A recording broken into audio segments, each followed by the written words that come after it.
I'm not going to be the maid of honor for my sister's wedding because she's marrying my bully.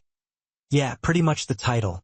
This will be long because, while God and her will wisdom plagued me with empathy to the tits and a hell of a good butt, she forgot to bless me with brevity. I yell on subs like this all the time and see comments to long posts lamenting their wise mind, having spent actual whole minutes voluntarily reading a long post, longing for those moments back. So here's your warning. Don't be a waffle, pass over me if you've not the time or desire to hear my tale of woe. I will rant, as you might notice, I'm the snarky one. I have 4 older brothers and 1 twin sister, Violet. She and I are both female 31. We were an oops baby, and then the what the F babies when mom found out her oops came with a spare. For all intents and purposes, I am the spare. My parents did want a girl. They wanted a girl, big difference. Mom tells the story often that Violet came out quite easily, hardly any labor, but Lily was troubled the moment she was born. So over time I was just like, F it, I'm the trouble, then I aim to misbehave. We're not identical. And Violet is absolutely beautiful, feminine, bright, and bubbly. She's gosh-starring Jean Grey of the X-Men, practically.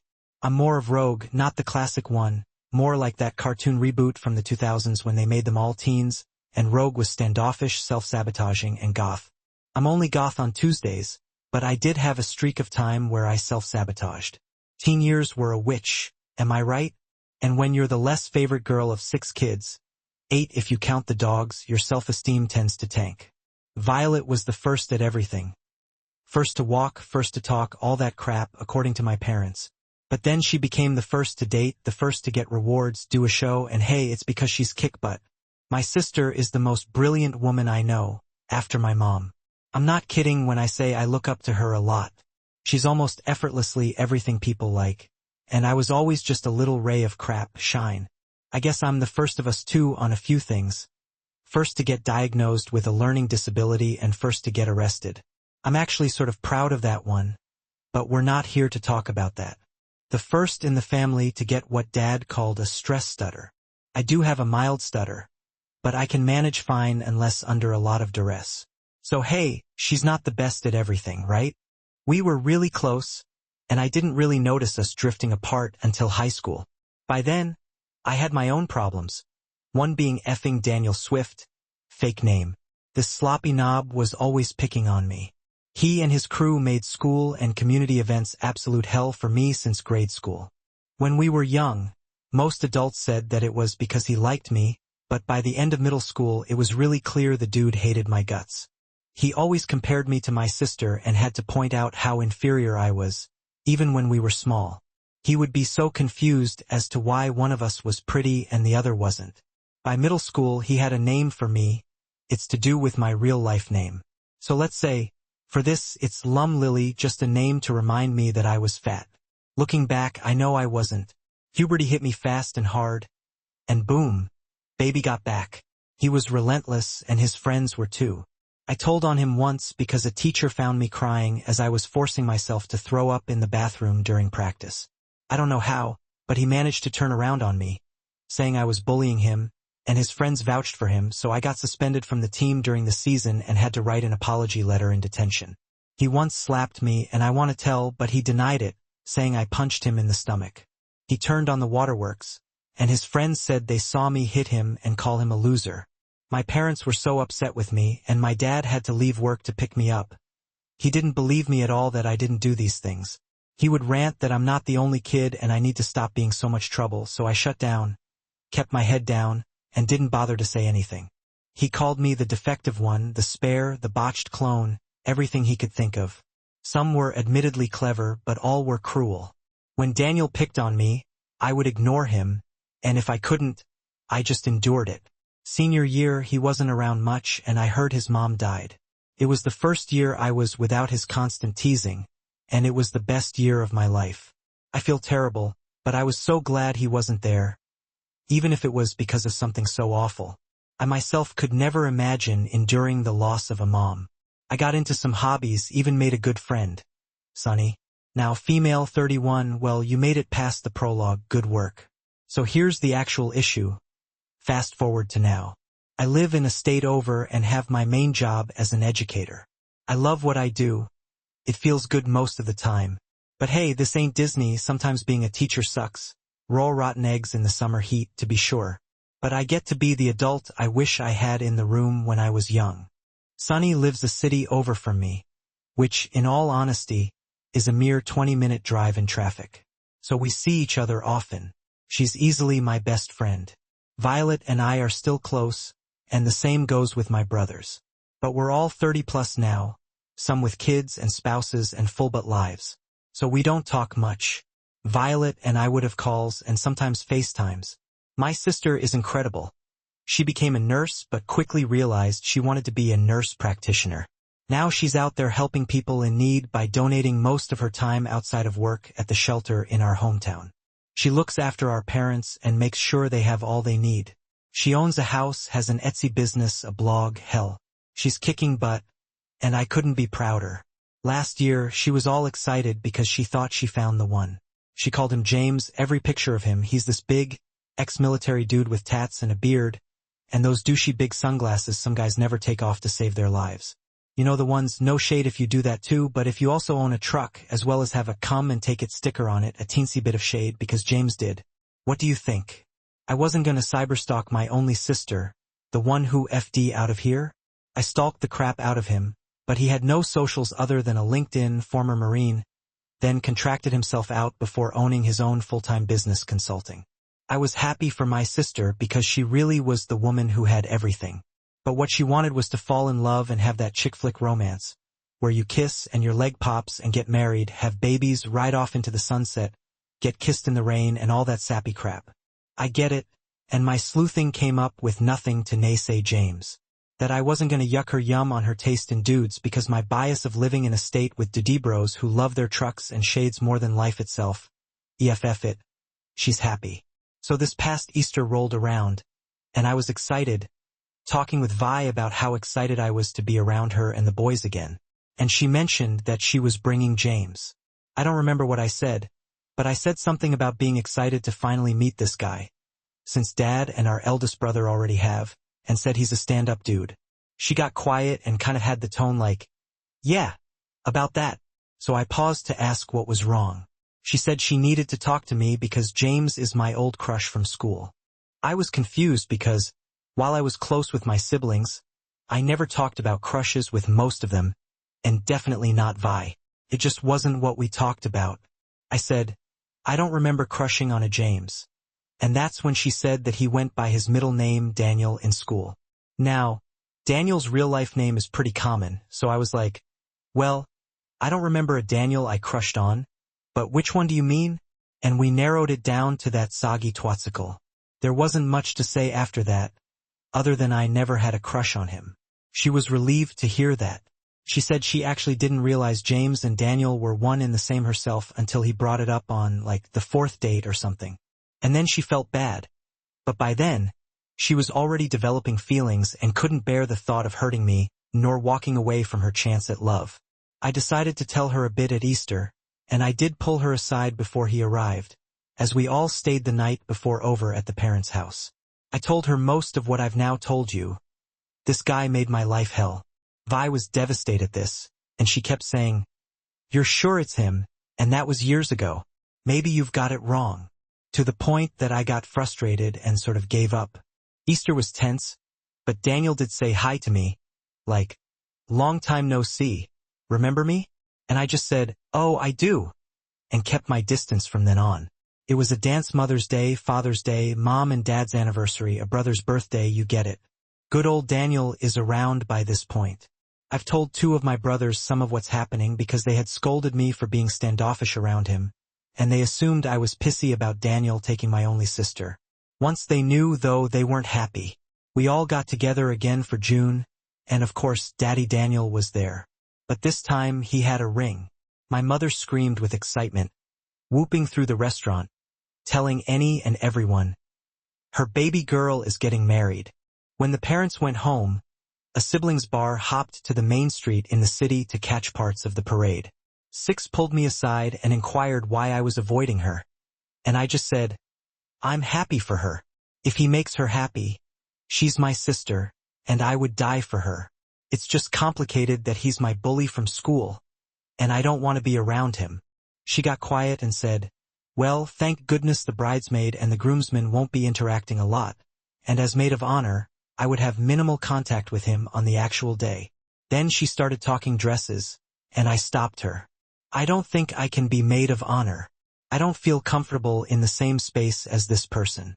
Maid of honor usually is a big job and interacts a lot with the couple." She shot back, "Well, after he will be her husband, so am I to avoid him the rest of our natural lives? How, when they have kids, how do I plan to pull that off?" She broke down, saying, "I am ruining everything from my misconceptions about him, and making it out that she has to choose between her love and her sister, and it's not fair." I said, "Whoa, hold on, what misconceptions?" "That he bullied me." Violent went off. "Okay, I tried not to bring this up because I didn't want an argument, but you bullied him, remember?"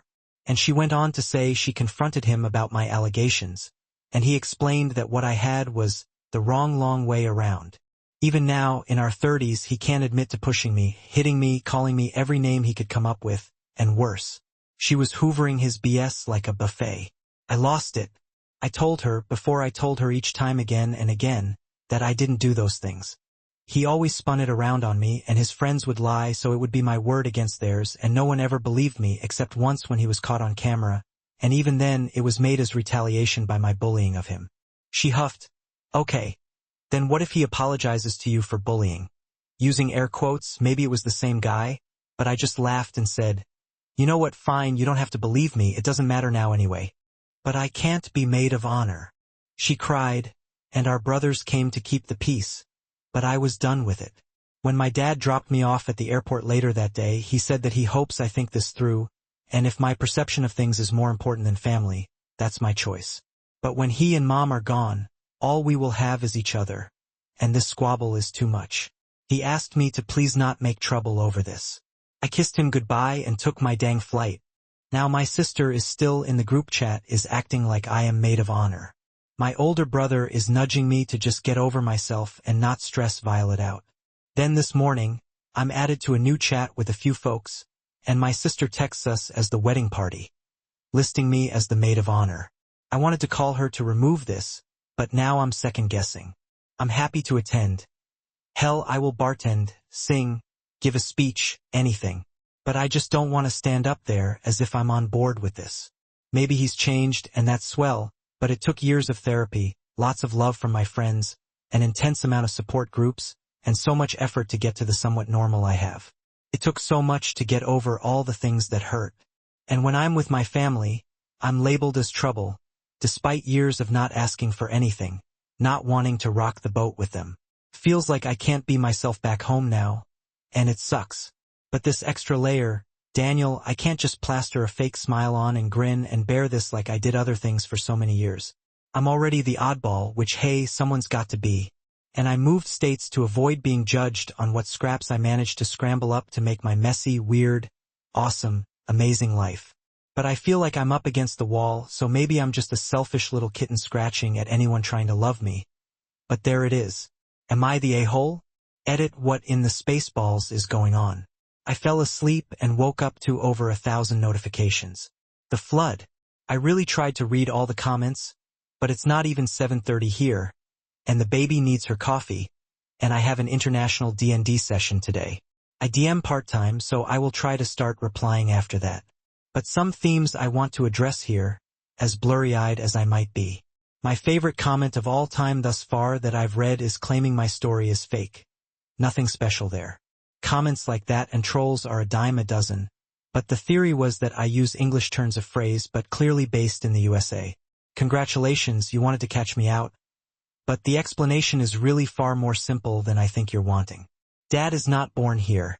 He's African by descent but raised across the pond and met Mom and never left and had us. Sorry, it's not as interesting as you wanted. Huh? I guess I will have to name the brothers for this not to get too confusing. I was afraid of that. Here we go, in order of birth by sibling: John, male 42, Jacob, male 40, Jonas, male 37, Jeremy, male 35, and of course Violet, and then myself, Lily, female 31. JN is the brother leaning on me about sulking it up and just going to the wedding. But that's no big shock, as he and my father are usually quite aligned, very stereotypical eldest child syndrome. Anyway, Dad was the hands-on parent most of the time when Violet and I were younger because Mom works a job that requires a lot of travel. So, he essentially is the boots on the ground with 6 kids. Please be gentle about it. He may not be perfect, but he had a lot on his plate and he does his best. By the time Mom would talk up to me about getting in trouble at school, I was already shut down and just wouldn't answer her. She had me go to therapy, but I wouldn't talk to the therapist either. So, she put me in lots of extracurriculars, I think in her own way, because she didn't get my side of the story and couldn't get the proverbial blood from a rock. She hoped to keep me busy and well-rounded to keep me out of trouble. Like I said, managing 6 kids is a lot. Probably why I don't want kids at the moment, to be honest. After I posted, Jeremy called me to ask if I was all right, and I got a little overwhelmed. I didn't cry, but I think he could hear the stress in my voice. I told him everything about Daniel, and now he's really upset. I know he's already said something to Jonas because he's been texting me to check up on me and to ask about what's going on. As for why my own twin didn't know about my bullying, since we would be in the same classes, we weren't. We were in separate homerooms because we had a lot of unhealthy attachment to one another when we were little, so administration made the call to keep us separate. Plus, I mentioned I have a slight stutter. It was a real problem at school because I was an anxious one. I was pulled for speech therapy a lot. All that to say, at school I saw my sister in passing, maybe, but not a lot, and by high school we frankly just ran in different circles. Anyway, baby needs her coffee before Godzilla levels another city. Let's check with the community for a couple of comments. First up, hey everybody. I was added to this chat by mistake as I already told my sister. I will not be her maid of honor because she is marrying my childhood bully, who physically assaulted me and got me in trouble for it. Please never contact me again as I will no longer be in anyone's life. Block everyone. I got pissed off reading this. Someone else chimes in. Not unless you refuse again to be maid of honor. Don't go at all. Go no contact on everyone who was hounding you to do it for family. Where was family when you were being abused by him? The family is ignoring you again, blaming you again, and taking the word of your abuser again. That's 3 strikes at 1 at bat. Your whole dang family is so toxic. I'm surprised they didn't glow in the dark. You're giving confirmation that you bullied him, and there is an apology to him. F that, your last post said. Maybe he had changed after all these years. Let's think. Meeting him in years and your response was, I do that was okay, but all the evil crap he did came to the forefront. Was he possibly smiling when he spoke to you? Once you tried to explain to your sister what had happened, she defended him and accused you of lying, just like your family and him did years ago. No, he has not changed. He is actually getting extreme pleasure having a chance to relive his bullying younger days again. Don't go and go no contact.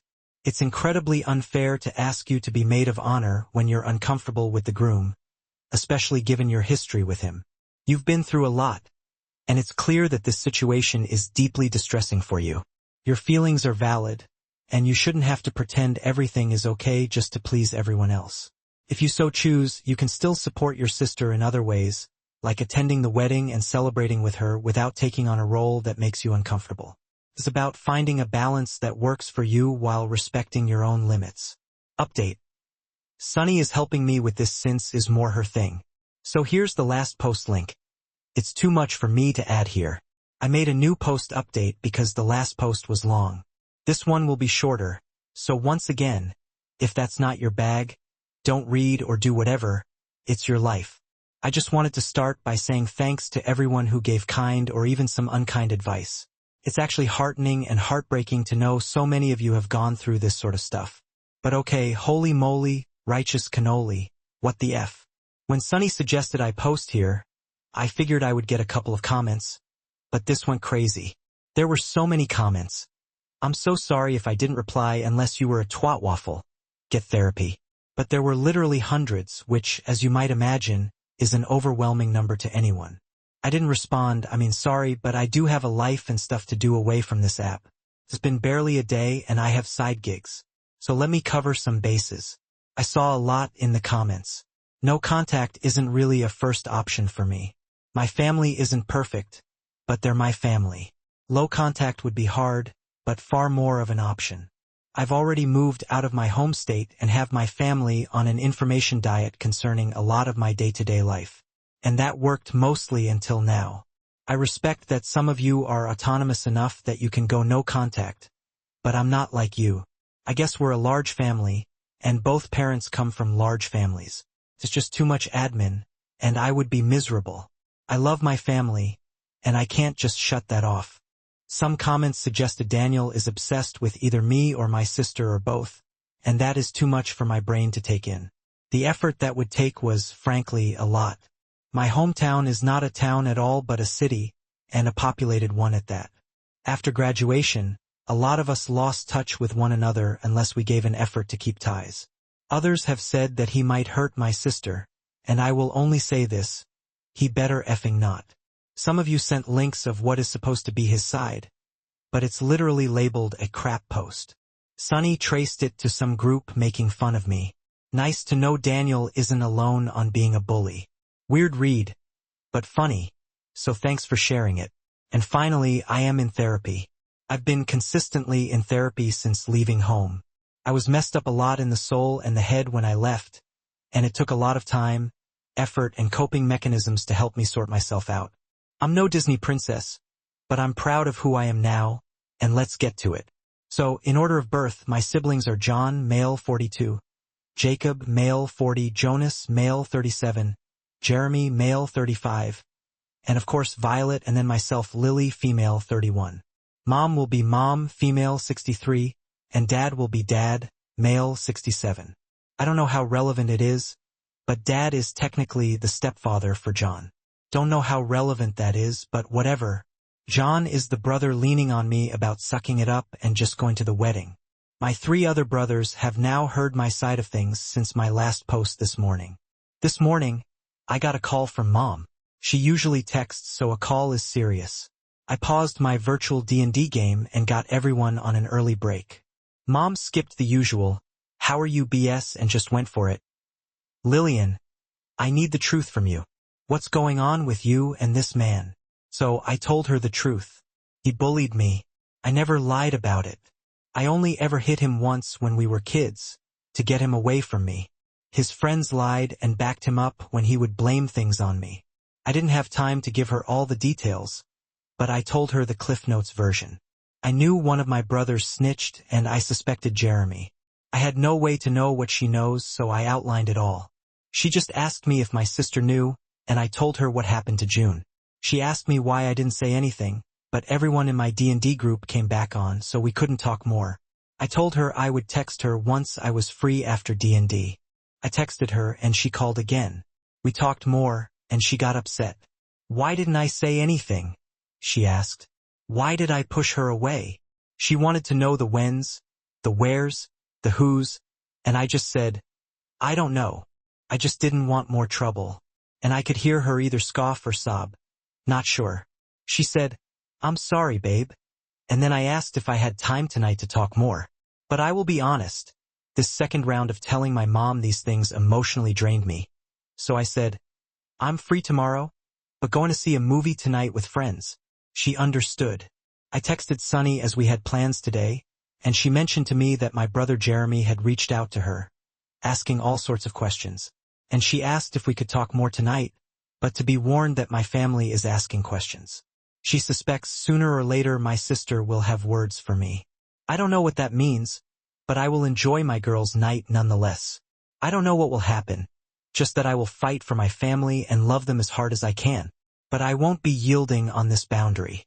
I love my sister, but the amount of my peace damaged by being near Daniel and dealing with issues he has brought into my life is too much. If my family is too much for me to fake through, a commenter suggested I should be more bold about my dislike of him. But I don't want to be that sister. What I think I will do is be more matter-of-fact about it. Maybe that will make me the a-hole, and I'm okay with being branded as bitter or jealous or whatever. I'm just tired and overwhelmed now, and it's bleeding into my everyday life and interactions with my circle here where I live. I even thought about cutting again, but I don't want to be like that and I refuse to go backwards. I don't know how to end these posts, so I will end this one with a quote I like and update if anything happens later. It matters not what someone is born, but what they grow up to be. Signed with love, Trouble. We got to get one quick reaction from the community, yeah. Daniel does sound obsessed with you and your sister. EW. And I thought you told your family what happened when you were growing up. They didn't believe you. Why is your mom acting like she's hearing it for the first time? First off, huge props for staying grounded and taking care of yourself. It sounds like you're doing what you can to handle the situation with honesty and self-care. OP.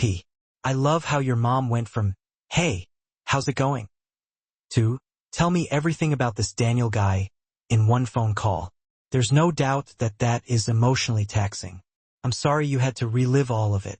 Enjoy your girls' night and take some time for yourself. It's okay to focus on your own needs and well-being. I hope things settle down for you soon, and that you find a balance that allows you to maintain your peace while still supporting your family in a way that feels right for you. Update. I think my father just disowned me. There's a lot to cover, so you can read my previous post and update if you feel the need and have the time and patience.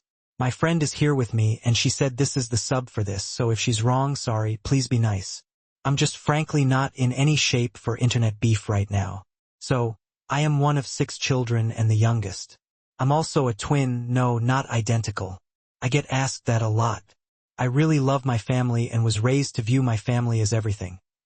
The people who hold above all others, the people you fight for and will fight for you, the people you sacrifice for as they sacrifice for you, the people you trust the most.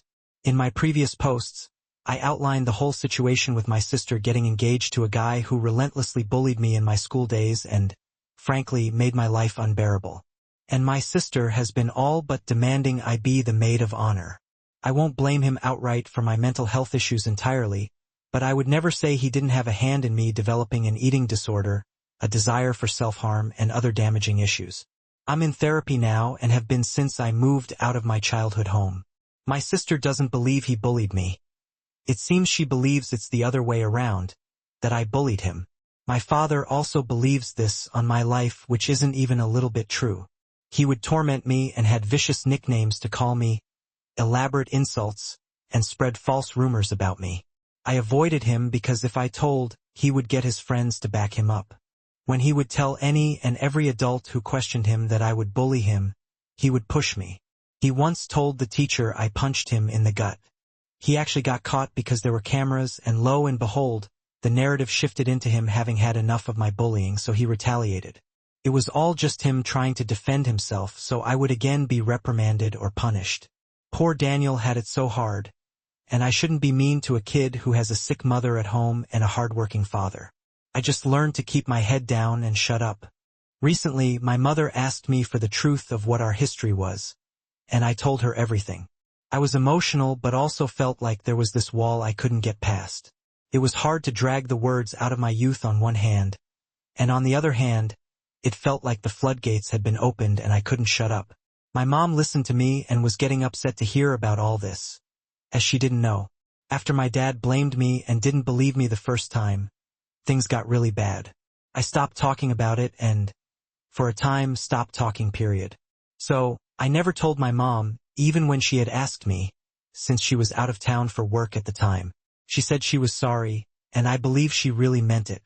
I was so spent, mentally and spiritually drained, and my depression came back full force. I vomited and couldn't get any sleep, and my best friend stayed up most of the night with me because I said that the self-harming thoughts were surfacing again. I didn't want to be alone. It just all brought me back to being the kid no one believed and that no one took the time to care about, that isolated, quiet kid who used self-harm to feel any sort of control or feeling other than this deep pit of loneliness. That kid who, when I got sexually assaulted in college, not by Daniel, I didn't even bother to report it or tell my family. Because I simply never expected to be believed. I believed so deeply that I would just be blamed. That's a lot of word vomit. Sorry for the rant. After my talk with my mom yesterday, and the night from hell, Sunny witnessed me go through it. Sunny canceled all her plans and made an elaborate itinerary to keep me busy and distract me from being sucked into my thoughts. Today, she's a good one. I know we started off having a lot of fun. We went to live music and brunch, got tickets for a movie later today, hit the museums in the city, and enjoyed mimosas. I almost forgot about my crappy situation for a while. We were at lunch when my dad happened. I guess my mom talked to him about everything. He had called 3 times, but I just texted, "Sorry. Really busy at the moment. I will call back tonight. Everything okay?" And it evolved from there. "Okay, no, it's not okay. You've upset your mother again. You will call back now." How did I upset her? She didn't tell me. And like I said, I'm busy, but we'll call back when I can tonight. You need to fix this. Take responsibility for yourself. I don't know what you mean. You do. Don't play cheeky dad, please. Just be plain. What is it you want? You need to call your mother and stop blaming me for your being a difficult child. You threw me under one F of a bus. Take responsibility for yourself and stop causing trouble. I never blamed you for anything. So, what do you want me to take responsibility for? Oh, so you're playing this game. Okay? Cute. I don't know what you mean by game. I don't know what bus I threw you under. I don't know what you want me to say to mom.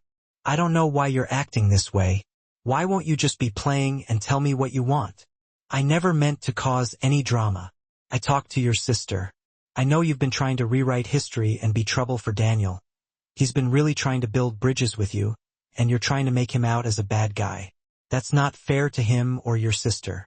I tried to stay out of this, but now you're lying to your mother. You need to tell the truth. Okay. Dad, want the truth? The truth is, he bullied me. I avoid him because of that. You're embarrassing yourself. The truth is also that you never once believed me and never gave me the benefit of any doubt. Mom asked for the truth and I told her. Lillian, stop it. This tale you tell yourself wasn't cute then, and it's not now. You're an adult. This childish tantrum you're having is so immature it's embarrassing. It's hurting the entire family, and your selfishness when Daniel has tried to mend things is nasty. You were raised better. I'm so deeply disappointed in you. I didn't reply to that, mostly because I had started crying a lot and we were in public, so Sunny got me in the car and let me sob. She said, "My dad is a royal bastard." Not her exact words, but I think her exact words go against guidelines or something. I argued with her that he had 6 kids, a full-time job, and a full plate, and I was the least of my siblings. He's doing his best with what he has. She got angry with me and just yelled, "Bull effing crap," and took my phone and replied to my dad in a group chat with her number. "Hi, Mr. Garter. This is Sunny Willows, and just in case you try to twist this, feel free to reply to my number. Lily is telling the truth. I know because I was there and saw some of it firsthand. Am I a liar? Why don't you give me a call, and I will lay it out for you and you can call me a liar directly. I saw Daniel or James or whatever his name is now. Slap her. Throw things at her. Curse her out. Shall I list all of it for you in what order by degree of abuse or chronologically? Give me a call. I welcome it." She then took screenshot of the whole thing. About an hour ago, my mother sent a screenshot of the family group chat to ask us to please clear our plans for a set time in a few hours. We needed to video chat ASAP. When I looked, Sunny's instincts were correct because Dad deleted his text, which I had transcribed above, and just said, "Don't worry.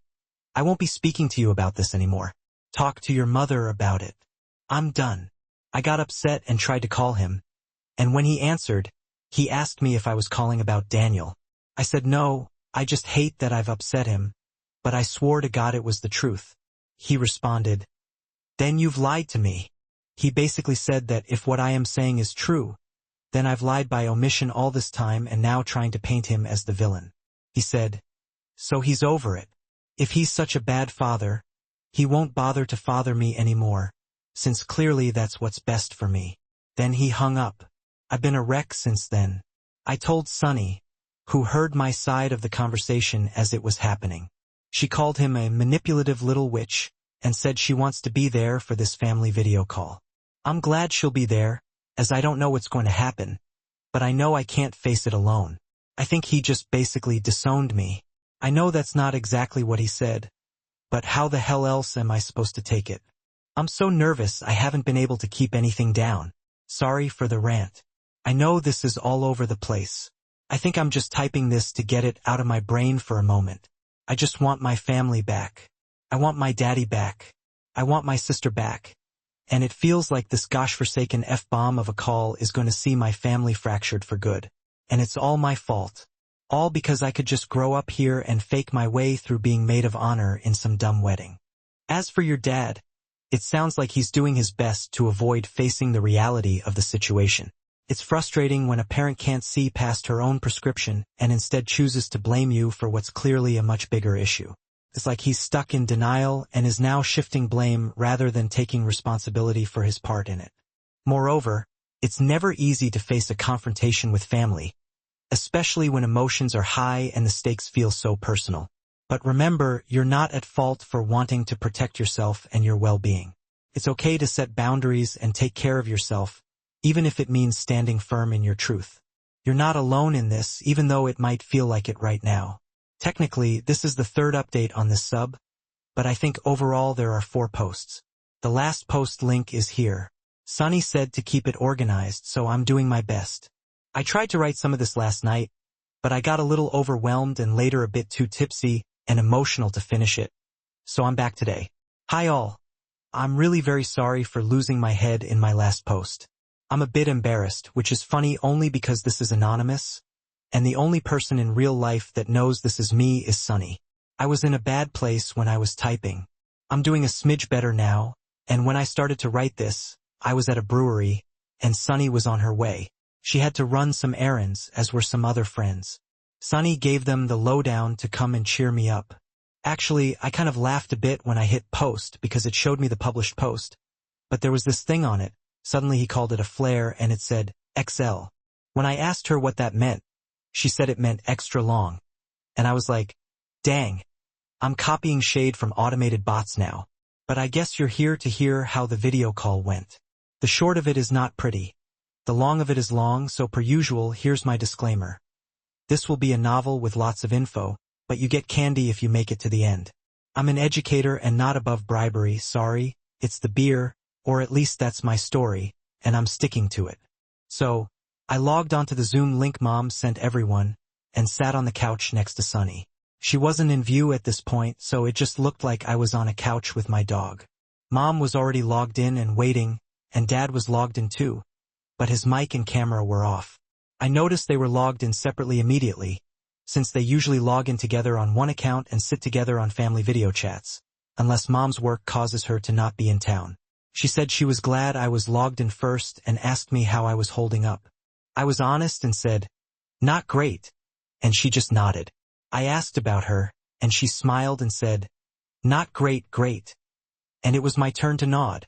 She said she thinks she got an idea of all that happened and apologized for not checking in with me more when I was young. She said since Dad was the consistently home parent, she simply trusted his conclusions, and when I refused to speak with her and the therapist, she assumed it was because what was said of me was true, and I was just ashamed. She made a point to say that doesn't mean I don't blame you. That doesn't mean I blame you. I am the parent. I should have pressed. I shrugged and muttered something like, well, it didn't make it easy, Mom. And she shook her head and said, nothing about parenting is supposed to be easy, but I took the easy road, and it wasn't fair to you. I was going to respond, but the clock hit the new hour, so everyone else was logging on. The eldest brother, John, male 42, was on with his wife, Sarah, female in her 40s. Jacob, male 40, came on with his boyfriend, Kyle, male 32, and Jonas, male 37, and Jeremy, male 35, both respectively are on by themselves. Of course, Violet, female 31, comes on with Daniel, male 31. They're holding hands. Then there's myself, Lily, female 31, who am seemingly on by myself. Mom asked my father if he was there, and he said he was but kept his camera off. Mom then said, I am gently requesting we all have our cameras on. This tool is for communication over distances, not creating more distance. There was a beat, and Dad turned on his camera with one of those fake backgrounds. But as he moved around and it glitched a bit, it was very clear he was in a hotel room. Honestly, both of my parents looked tired, and we all noticed it, but we just didn't have the balls to ask what the hell. Mom started with a smile, thanking everyone for joining something so last minute, and quickly said, I know usually I call the sort of thing last minute like this because of a death. No one has died. I could see my eldest brother sort of relax a bit, and I can't blame him, as we've had a string of deaths of some older members of the extended family. Mom went on to say, Daniel, I am pleased you could make it. And he said he couldn't stay long as he has an important meeting. Mom's smile didn't falter for a second, and she said, this sort of thing might take a little time, and I hope whoever you have lined up to meet next is understanding that this here is an important meeting. I know I'm not known to be brief, but I will be fast-forwarding through a lot to keep this shorter than carrying a ring to a volcano. That's a nice Lord of the Rings reference. I've been having some really tough discussions with some of you in this room, she says. She goes on to say that communication and honesty will be valued here, and asks Violet how aware she was about the situation with me and Daniel. Violet folds her arms immediately and explains that, from what she understands, Lily and Daniel didn't get on well when we were kids, and she hit him once. We're trying to leave it be for the wedding, she says. Mom asked me, did you hit Daniel ever? I said yes, so she asks why, and I say that if it's the time I got in trouble with my coach, then it was because Daniel called me Lumpy Lily and pushed me hard enough for me to fall. Mom asks Daniel if that's true, and he shrugs and says, Mama, that was over 10 years ago. I don't really remember. Mom let silence reign for a moment and then asked my dad if he remembered anything about it. Dad seemed annoyed and said that he was told by the school that I started a fight and bullied a kid, and there are other students who vouch for Daniel's version. Mom was nodding and listening, and then asked, does anyone have anything to add about this? At first, no one said anything, so I just added that the kids that backed Daniel up are now in the wedding party group chat as groomsmen, one being the best man. Mom said, yes, I know. I talked to Harvey actually earlier today, and she left it there. I know this tactic as she used it on us kids many times growing up. She dangling that she spoke to someone in the know, sometimes it's a bluff and sometimes it's not, but you best fess up because if it isn't bluffing, she will nail you to the wall for not coming clean. Harsh but effective. Guess it works on adults too because Daniel looked at Violet and muttered something and then said that he did remember that he and I sometimes just didn't like each other.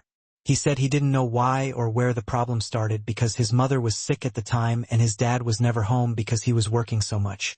He then said to me, so sorry, Lily, if I ever did anything to upset you. Well, crap started to hit the fan around there because Sunny started to say loudly, no, no, no, no, and scooched next to me so she was visible. Then when her hailstorm, she was honestly a force. She launched into it. This is a paraphrase from what I remember. I'm sorry, Mama Garter, but you need to know either Daniel's memory is crap or he's full of it. Daniel bullied Lily for as long as I can remember.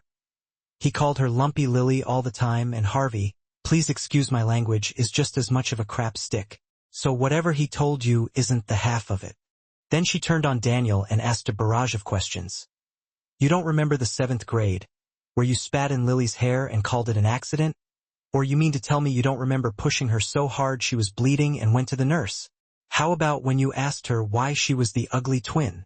She continued with more accusations, and no one interrupted her.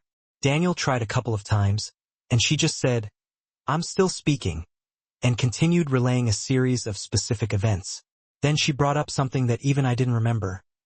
Violet was there once when he said Lily must have been the twin that didn't get enough air to the brain because Violet is actually smart and Lily's flung to test. I can't really transcribe the next 15 or so minutes, but now all mics are turned on. There's talking over one another, questions everywhere, and Daniel suddenly remembering bits and pieces of here and there. It did calm down because after a while, Mom, who was the host, used her dashboard and muted everyone but herself. She was the only calm-looking one in the bunch, and she just asked me if this was all true. I said it was.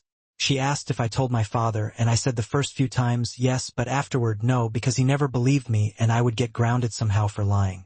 I was crying a bit by this point because it was all too much, and Sunny was pulling me into her side and rubbing my arm. My father started to say, well, Sony never told anyone about this. And my mom muted him again and just said, shut the F up, Peter. And then asked Violet if it's true she saw this event or any others. Violet was crying too now, and she was not holding Daniel's hand anymore. She mumbled that she didn't remember. Sunny asked her if she didn't remember or didn't want to. And Violet got very defensive and said she loves me and wouldn't let someone hurt me if she really knew they were hurting me. Sunny said, oh, so I guess you never once noticed her cut herself. Then, even though we shared a room and bathroom. Mom just went, "You're hurting yourself?" And I don't know what word salad I tossed, but I basically said I used to but worked through it in therapy and haven't for years now. Mom started to cry but was keeping it together and just asked who else knew. Jeremy meekly said he suspected something but didn't know what I was doing to myself. Dad started to interrupt, telling Jeremy that of course he didn't know.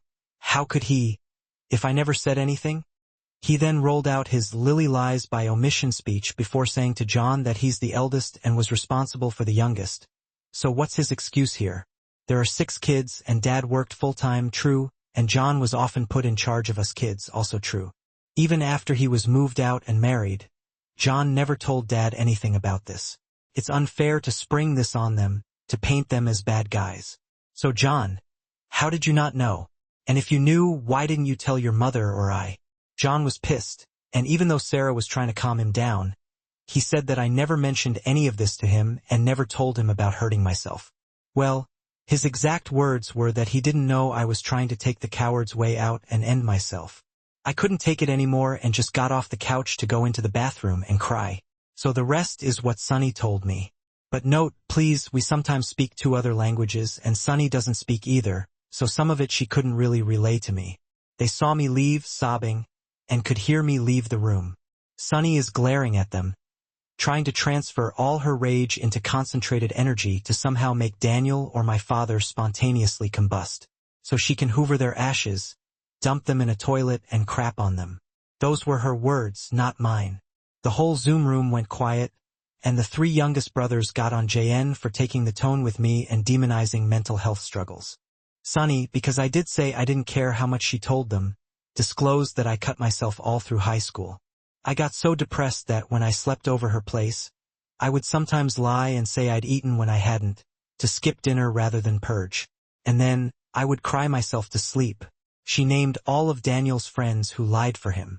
Sarah suggested we all take a break since everyone is so upset, but Jonas was calm and said the only people who are getting upset here have the right to, because either they were harmed by all this or did the harm. John told him to shut up in my father's native language, and Jonas said something back. But Sunny didn't know the language. From what I can guess, he probably told John to make his dad start ranting and scolding in his native language. My brothers all shut up, and my mom asked Daniel to give them the room and go to his ever-so-important meeting. But he refused at first, saying he was in this family now too, which my mom replied, "Do not push your incredible luck, babes, and log the F off."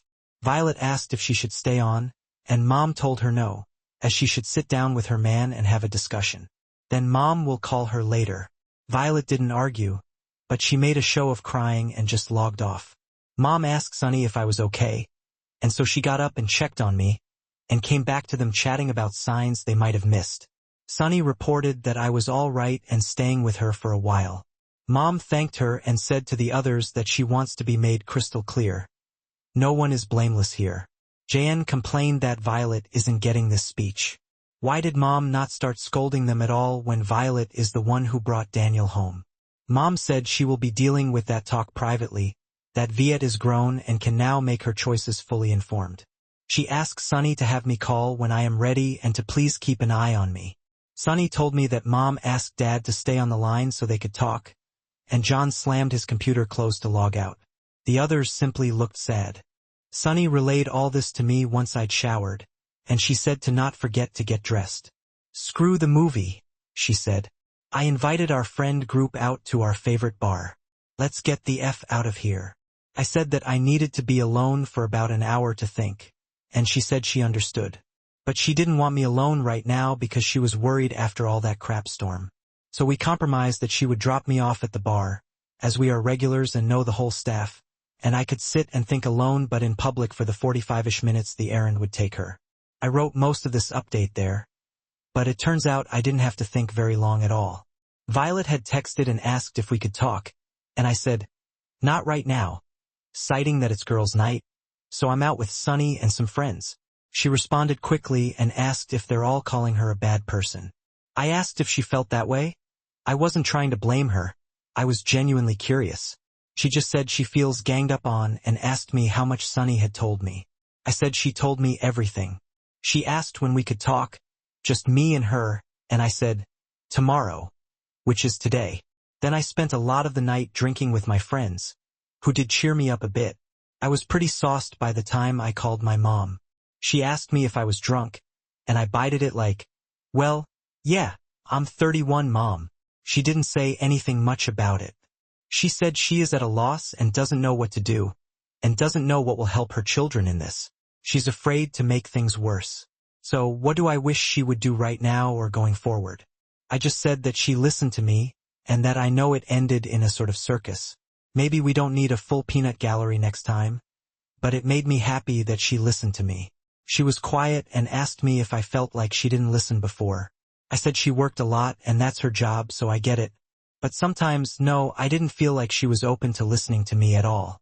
That made her cry, and she kept saying, I'm so sorry, baby, and I started to cry too. So I quickly said, I love you, and will always love you, and she's my mom. But I'm not wanting to start up again, so let's call it a night. So we ended the call. She did mention that if Six hasn't already, she will be reaching out to me and said, I want you both to listen to one another fully and really talk about this. And whatever choices you both make, you can make informed ones. I'll transcribe some of what I can about Violet's call this morning on my account and link it here for you, as I don't want to clog this sub up with any more trauma dumps indefinitely.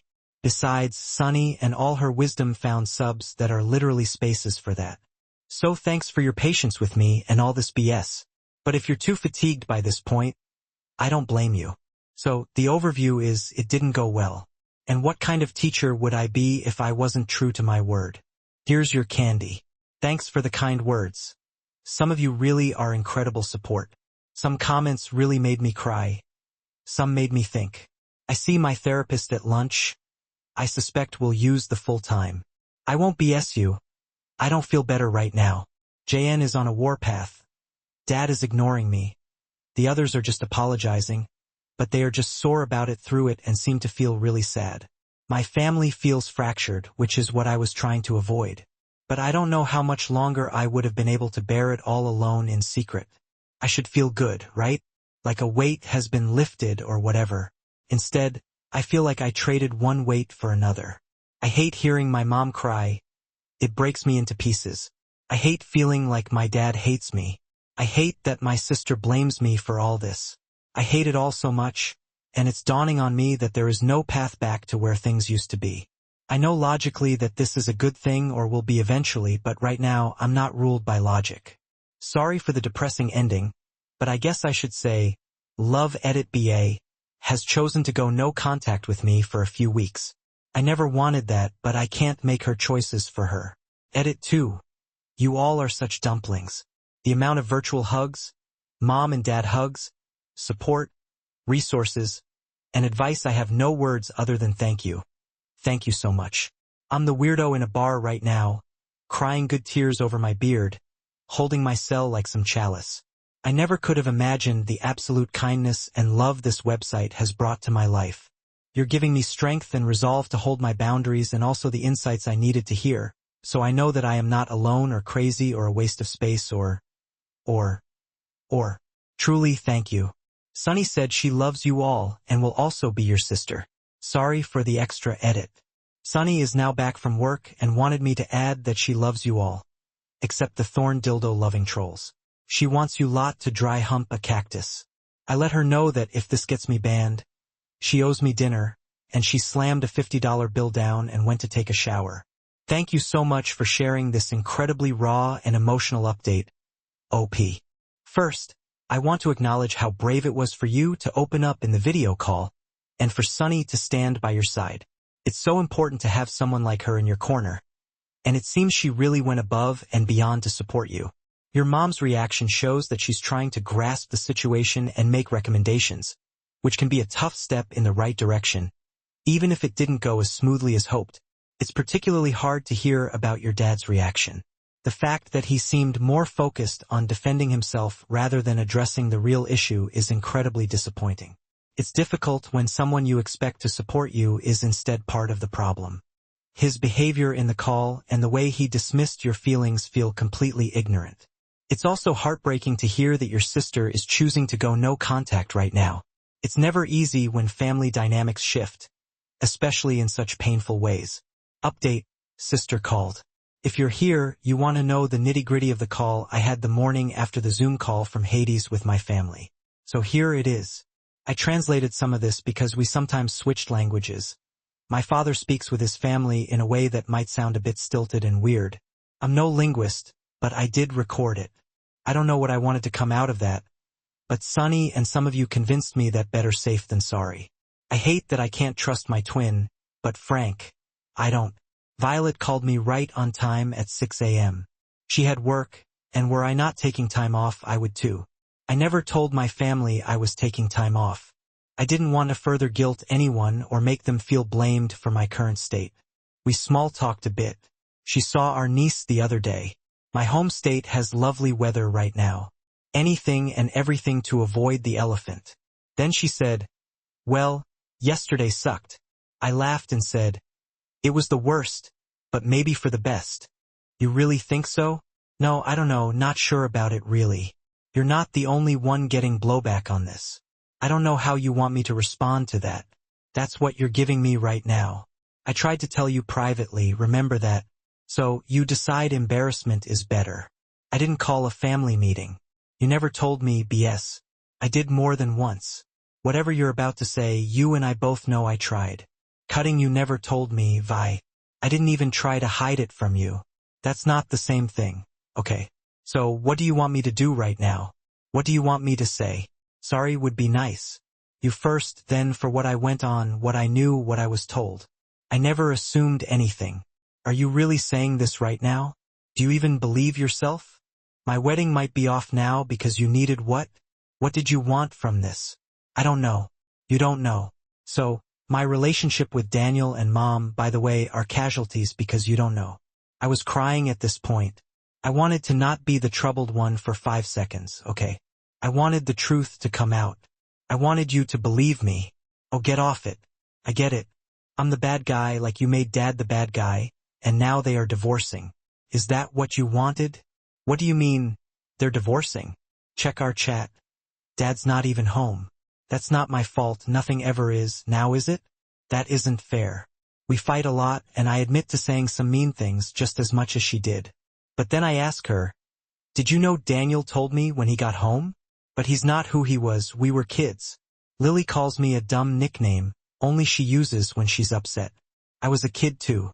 How does he get a pass for lying so much, and especially to you, and making it look like he's taking the moral high ground by burying an effing hatchet that he wielded? It's effed up. It's also effed up that now I told him and I said he was a dick for lying and for what he did. But his mom was sick, it wasn't personal. So what am I supposed to do? He's offered to apologize. Would that help, do you think? I don't respond, so she asks again, and I don't answer that time either. Would it help if I apologized? Would I mean it? For F's sake. I'm tired. I don't want to fight. I'm all out of fight. I'm full up to here with fights. I can't defend my position anymore. I can't repeat the same crap over and over, and you not hear me. I'm done trying to convince you or anyone. I'm sorry. I'm so sorry, but I can't do this anymore. I'm so dang tired, and I break down. She stays on the line and then just hangs up. I've pulled myself together enough to make Sunny breakfast and see her off to work. So it's just me and the dog. So I think I will find a place with a patio and take my dog out for a spell and just take up some sunshine. Edit. 6 texted me just now the below. Listen. I'm sorry this is all just too much. It's like I don't know you anymore. You hit a lot for me, and I am your twin. I should know everything there is to know about you, and you should know the same about me. When did this happen to us, where we don't share anymore? Kay, I think I need some space from you. I'm sorry for hurting you. I really am, Lil. But this is effing with my sanity, and I just can't deal with you and take care of myself and take care of the people I need to take care of. I'll unblock you in a couple of weeks. I love you lots. Take care of yourself. It's tough when someone so close to you, like a twin, struggles to see things from your perspective. And when old wounds resurface in the midst of a crisis, it's understandable that you're feeling exhausted and defeated, especially after trying so hard to communicate your feelings and experiences. It's painful to feel like your efforts to be heard are met with resistance and denial. Your breakdown and expressing your exhaustion was a raw and honest moment, and it's okay to feel that way.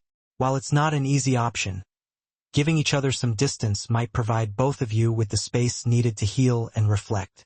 It's a difficult decision, but sometimes stepping back can help in understanding each other better. When you reconnect, I'm sending you strength and support. OP update. Therapies of which, well, ain't today the day that keeps on giving.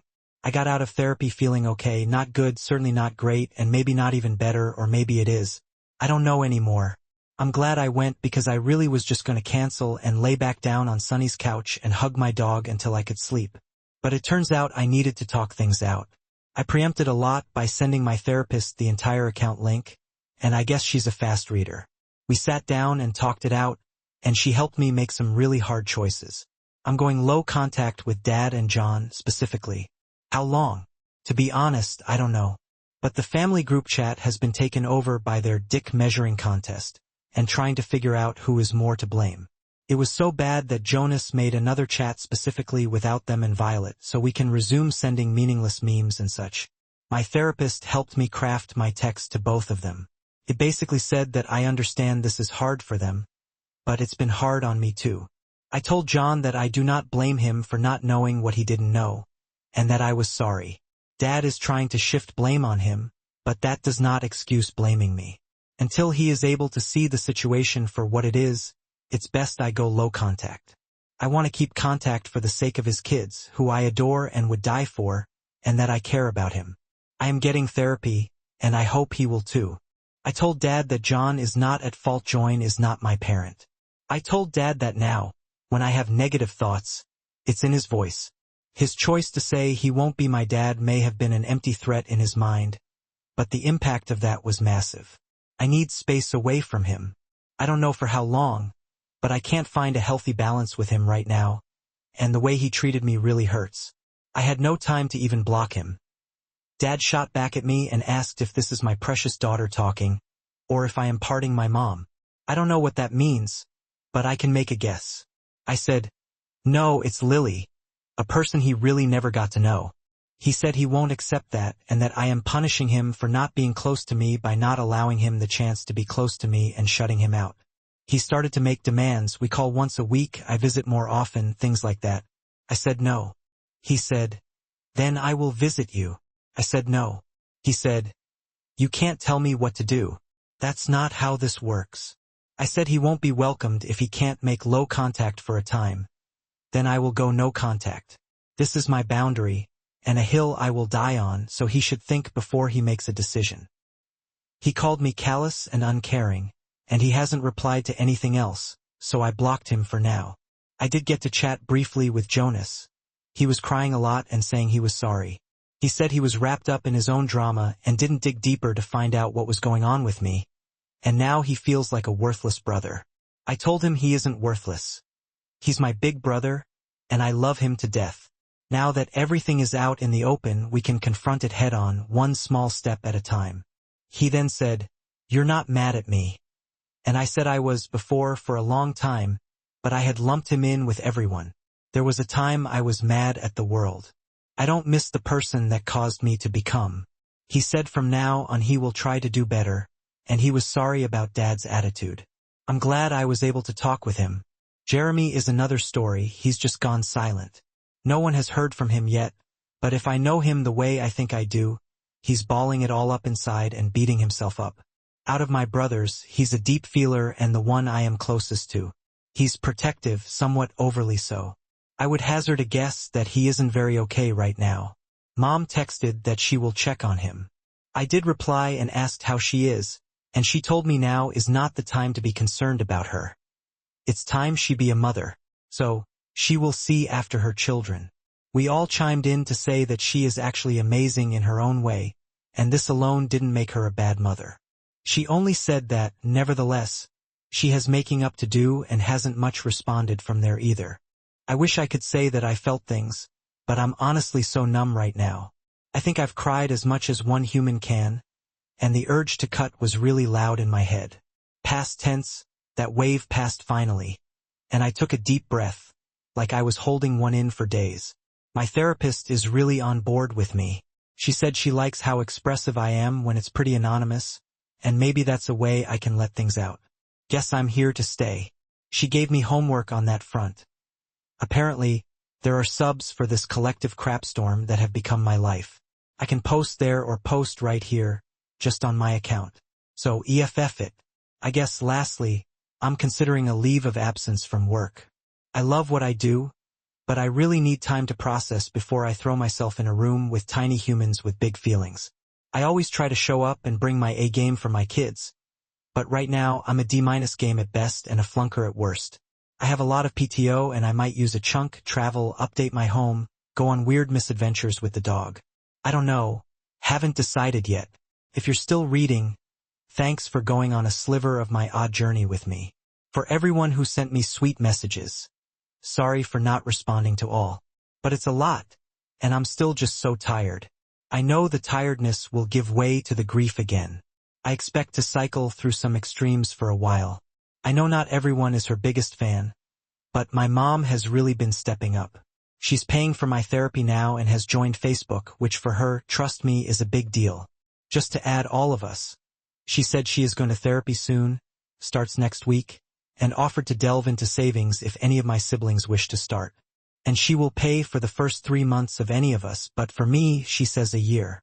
It's a huge financial relief, and I'm so grateful because now I can take up the emergency session option that wasn't covered by insurance and don't have to deal with the out-of-pocket bills for a while. I'm going to work on my homework. I'm sitting in a pub I like in my city, watching the rain and waiting for a late lunch date with another bestie. I guess I have to come up with a name for her eventually. Not now, though. I will try to end these depressing rants with a positive quote or thought from now on. This quote is actually from Sunny, in her response to a comment we read somewhere in my posts where someone said something about the axe forgetting but the tree remembers. Sunny said, "Funny thing about trees though, their roots are deep and they can heal and so can you. Setting boundaries, especially with family, can be incredibly challenging but is often essential for healing. It's good to see that you're prioritizing what's best for you and your own recovery. Your mom stepping up and offering to pay for your therapy and supporting you is a big relief. It's a sign of her commitment to helping you through this difficult time, and it's wonderful that you're getting the support you need. Taking a leave of absence from work sounds like a wise decision. The idea of using PTO to travel, update your home, or embark on new adventures with your dog sounds like a refreshing way to recharge and focus on your well-being. Be gentle with yourself. Update, it's a dumpster fire. Hey, for anyone still reading, and also just to write this out and get it out of my brain.